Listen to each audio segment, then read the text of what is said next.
तारिक लगारी अर्ज कर रहा हूँ जनाब। हिटलर से किसी ने आप जैसे सहाफी ने पूछा था कि अगर लाइट चली जाए तो आप क्या करेंगे, तो हिटलर ने कहा था कि अगर जर्मनी टूट सकता है लाइट नहीं जा सकती। अच्छा ठीक है, बेहतरीन बेहतरीन, ये मकूला है, बहरहाल अब है या नहीं है, बहरहाल है दिलचस्प मकूला। पाकिस्तान में तंजीम नकवी साहब से मैं पूछ लेता हूँ। तंजीम नकवी साहब, पाकिस्तान में कुछ याद पड़ता है आपको कि कोई कच्ची आबादी ऐसी हो जहां कुंडा ना हो, सब घरों में मीटर लगे हुए हों? इंडस्ट्रियल सेक्टर के बारे में कहा जाता है बड़े आराम से कि 18% बिजली तो ये चोरी कर ही लेता है। और राजा परवेज अशरफ साहब जो हैं उनका ये कहना है कि कल परसों ही उन्होंने कहा कि 132 फैक्ट्रियों की लिस्ट बनाई गई है और हम उनके खिलाफ कार्रवाई पे गौर भी कर रहे हैं। तो ये गौर ही क्यों होता रहता है? देखिए, मैं आपको बताता हूं, ये जो पहले आपको बताया गया कि लाइन लॉसेस, सिर्फ लाइन लॉसेस जो हैं वो दो हिस्सों में होते हैं। एक को कहते हैं टेक्निकल लॉसेस, जो कंडक्टर की ओवरग्रेडिंग अपग्रेडिंग से और कंडक्टर तब्दील करने से टेक्निकल लॉसेस कम किए जा सकते हैं, वो होते हैं 3I²R। वो सिस्टम अपग्रेड करने से, नई फीडर लगाने से, अंडर लोड करने से कम हो जाते हैं और ये टेक्निकल लॉसेस दूर किए जाते हैं। अच्छा, नंबर 3 होती है वो थेफ्ट होता है। अब अगर कराची की हालत आप देखें तो कराची में 1994, 95, 96 में जब मैं चेयरमैन KEC था तो उस वक्त कराची प्रॉफिटेबल इदारा था, 10 रुपए का शेयर 29 का था, चोरी 22-23% थी। आज चोरी वहां पर लॉसेज जो हैं 40% हैं, टेक्निकल लॉसेज भी बढ़ गए हैं, थेफ्ट भी बढ़ गई है। अब थेफ्ट को रोकना जो है वो एक्सपर्ट्स का काम है, रोकी जा सकती है। ये कुंडे शुंडे जिसकी आप बात कर रहे हैं, ये तो छोटे, एक कुंडे से, एक इलाके के कुंडे अगर हैं वहां से 10,000, 20,000 या 1 लाख यूनिट भी चलते हैं, तो जो फैक्ट्रियों में चोरी है, जो कमर्शियल प्लाजा में चोरी है, जो और इलाकों में है, वो तो उसको कंपेयर नहीं करते। बात यह है कि चोरी को रोकना टेक्निकल एक्सपर्टीज का काम है। उसी तरह वापडा में फैक्ट्रीज का है, कमर्शियल इदारे हैं, तो ये टेक्निक चोरी रोकना तो एक अपनी वजह है। लेकिन सवाल ये है तंजीम नकवी साहब, जहां पे कुंडे हैं वहां गुंडे भी तो हैं जी। जहां पे गुंडे हैं, मैं बताऊं 94, 95, 96 में सारे गुंडे थे। तो प्रॉफिट कंपनी का प्रॉफिटेबल इदारा कैसे था KEC? आप मुझे फैक्ट्स एंड फिगर से बता दीजिए।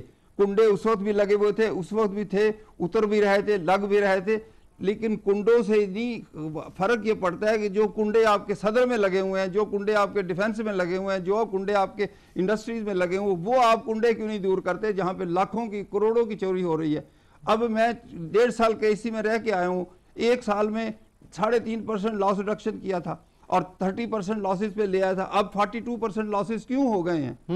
ये देखिए, ये सब टेक्निकल एक्सपर्टीज और एक टेक्निकल एडमिनिस्ट्रेटिव की बात है।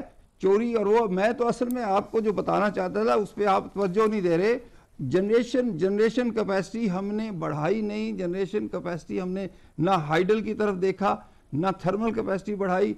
और ये डिमांड जो है 10 साल में हमारी बढ़ती दुगनी से ज्यादा हो गई और हम हाथ पे हाथ धर के बैठे हुए हैं। चाहे वो परवेज मुशर्रफ की हुकूमत हो, चाहे वो इनके दौर के अंदर कौन सा बिजली घर नया लगाया, कौन से बिजली घर से प्रोडक्शन। जी बिल्कुल, मैं आपकी तरफ दोबारा आ रहा हूं। और KEC के बारे में हमने जानने के लिए कि इस वक्त क्या सूरत हाल है, KEC की तर्जुमान आयशा रब्बी को भी जहमत दी थी। 7:30 बजे तक उनका ख्याल था कि वो प्रोग्राम में शिरकत कर लेंगी, उसके बाद से उनका फ़ोन बंद हो गया। और एक कॉलर भी हैं लाइन पे। जनाब। जी, हसन बोल रहा हूँ कराची से। जी मैं पूछना चाह रहा, एक सवाल था कि हमने वॉर ऑन टेरर में अपनी इतनी फौज और कौम मरवाई है, हम अगर कहें कि 300 मेगावाट ला के कराची के यहाँ साहिल पे खड़ा कर दे तो मेरा ख्याल है हमें वो 1 महीने के अंदर ये बिजली दे सकता है। तो इस पे किसी की कोई तवज्जो ही नहीं। ये बार्टर सिस्टम है, जो इतना खून हमारे मुल्क के लोगों का बहा है, उसके बदले जो कुछ बच गए हैं उनको ये सहूलियत तो दी जा सकती हैं कि नहीं?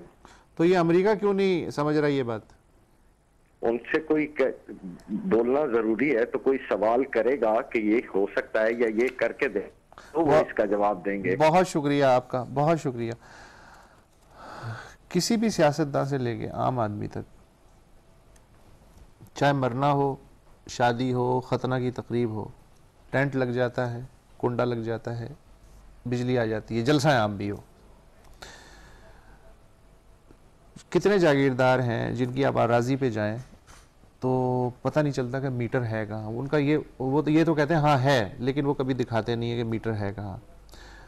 उसके बाद आप एनर्जी कॉन्फ्रेंसें करते हैं, वही लोग जो हैं वो आके तजावीज़ भी देते हैं और बड़े जोश व खरोश से एक मेमोरेंडम भी तैयार होता है। ये क्या हो क्या रहा है, ये मजाक नहीं है। मैं तो यही कहूँगा जी, देखें इसमें तो this is very much question that जो कोई डिबेट का सवाल है जिस पे आप कर सकते हैं, लेकिन क्योंकि मैं तो इस पर कुछ कमेंट नहीं करूँगा क्योंकि बहुत कमेंट होता रहता है और we all know about these facts के जी हमारे यहाँ जागीरदार हैं या इवन जैसे नकवी साहब ने कहा डिफेंस है और जो आम आदमी से लेके सब तक। हाँ, मैंने कहा ना कि ये जब मसला किसी कौम पे आता है तो इनफरादी तौर पे हम सबको देखना चाहिए। हाँ, ये ज़रूर है कि जो इस किस्म की चोरियां कर रहे हैं, स्पेशली जो बड़े लोग हैं, उनको सबसे पहले एड्रेस करना चाहिए और एग्जांपल सेट करनी चाहिए। और ये ऑफ कोर्स गवर्नमेंट ही कर सकती है, कोई आम आदमी तो कर नहीं सकता कि वो जाके ये लॉ एंड ऑर्डर को ठीक करे या जाके। गवर्नमेंट कौन है? हम ही है ना। देखिए गवर्नमेंट भी, देखिए मैं, कानून तो आपके हाथ में नहीं है, आप खुद तो नहीं जाके कुछ कर सकते। अगर कुंडा लगा तो यू कांट गो योरसेल्फ और उसको निकालेंगे। ब्रेक के बाद देखते हैं कि कुंडा लगाए तो आप कुछ कर सकते हैं या नहीं कर सकते।